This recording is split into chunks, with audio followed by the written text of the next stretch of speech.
Hi friends, welcome to Beautifully Bookish Bethany. Today is going to be an exciting collab vlog with my friend Jocelyn from Yogi with a Book. We both live in New York City, and so we're going to meet up today and go around the city visiting locations from books set in New York.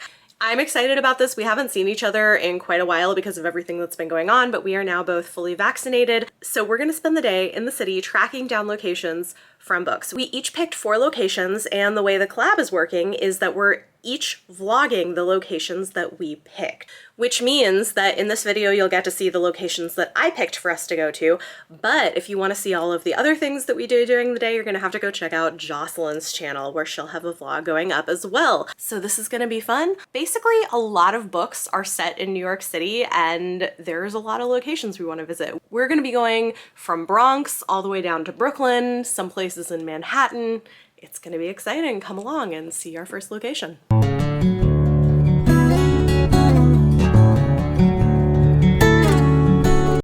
Hello! So we are at our first location, or on our way to our first location. We're at Inwood Park. This is for the book The City We Became by N.K. Jemisin. I'll tell you a little bit more about it as we walk to our location. And don't forget to go check out Jocelyn's video if you want to see all the other places that we're going today.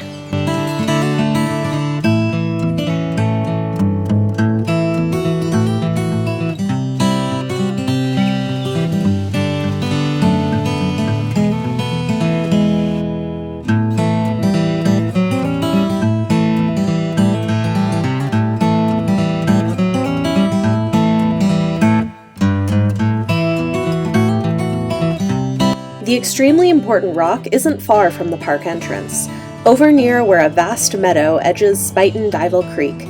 As monuments go, it's unassuming. This is the rock.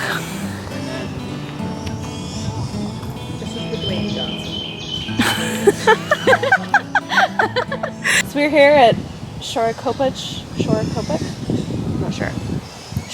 Rock, where, according to legend, this was the site of, in 1626, a purchase of Manhattan Island from the local Lenape people for trinkets and beads worth about 60 guilders. I don't know what a guilder is worth, but I'm guessing it's not much. So, and this is also the site of a very creepy scene in The City We Became, which you still need to read. It's great. So this is it. This is where it happened. One of the first showdowns of the book. Manny grabs Belle and yanks him back just as the white nubs rise through a crack he'd been standing on. More wriggle through even the unbroken portions of the asphalt. The rock is meaningful, an object of power, somehow. Shorekopich, site of the first real estate swindle of the soon-to-be New York. What can he do with that? Oh.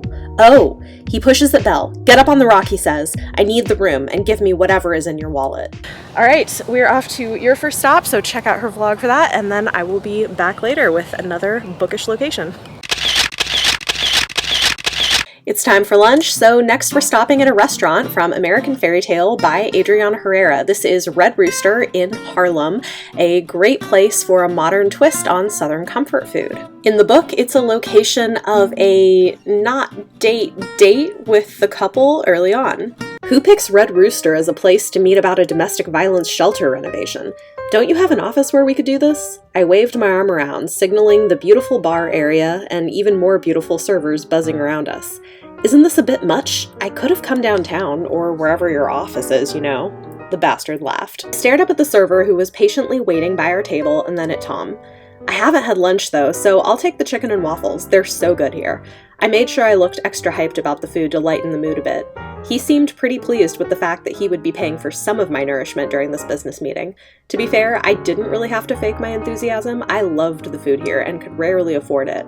If Tom the gazillionaire wanted to have meetings at my favorite restaurant, then the least he could do was pay for my meal.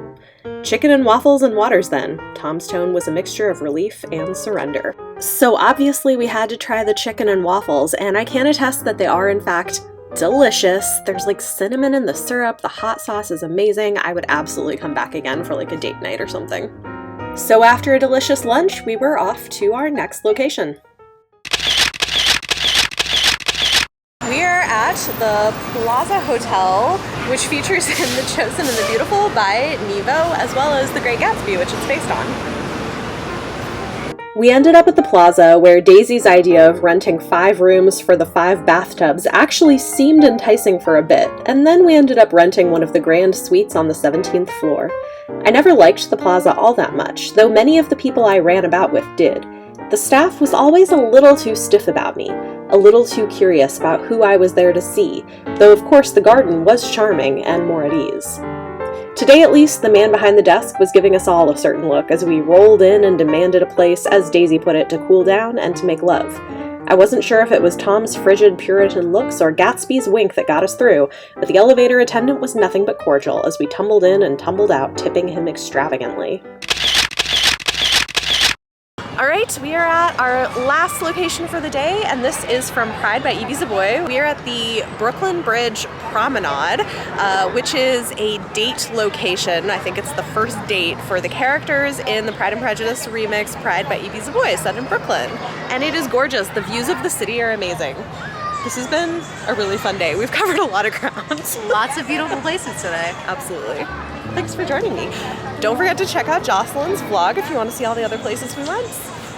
The block we're walking on comes to an end, or rather it opens up into a park, and in the short distance is New York City's skyline against a dim blue sky and faded yellow sun. We walk through the park, and I quickly realize why this is his favorite spot in Brooklyn. This park, or promenade, is right along the river, separating Brooklyn from Manhattan.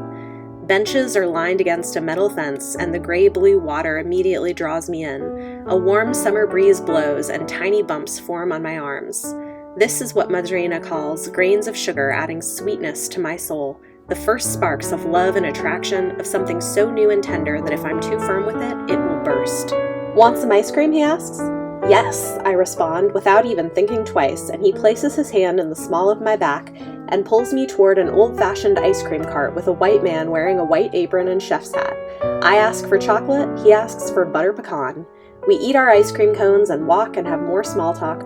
So, of course, appropriately, we had to also finish our day with ice cream. It was such a great end to a really fun day. It was really fun getting to hang out. Go check out Jocelyn's vlog as well to see all the other places we went, and I hope you guys enjoyed seeing bookish places in New York City along with us.